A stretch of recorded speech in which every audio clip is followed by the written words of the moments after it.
Remember, the Lord is your rock. He's your shield and your strength.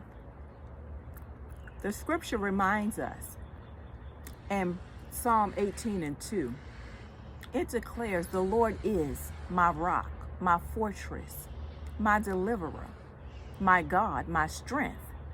In whom will I trust?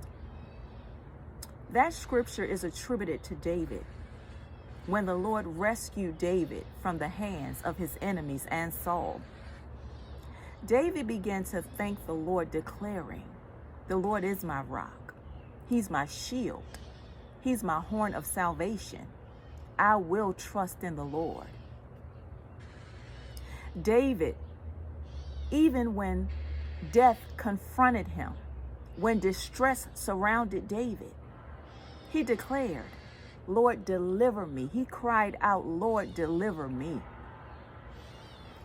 With all that David went through, he declared, the Lord will enlighten me even in darkness. He declared, the Lord is a shield to all who trust in him.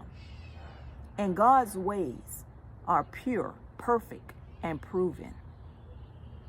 That scripture reminded me that we can invite God even in the midst of our trials, our affliction, our great suffering, pain, even during moments of fear, uncertainty, when we're afraid, when we're full of anxiety.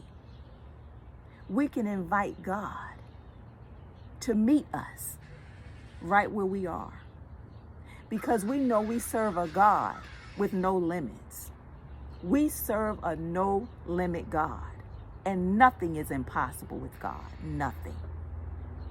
Listen, I want to encourage you to remember that God is your shield. He's your fortress. He's your deliverer. He's your strength.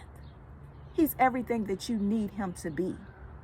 And trust that even during your moments of feeling full of anxiety, fearful, feeling like you can't take another step forward, God will meet you right where you are.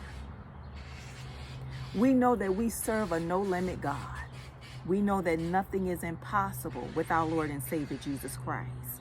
And I want to encourage you to pray. Continue to trust and believe.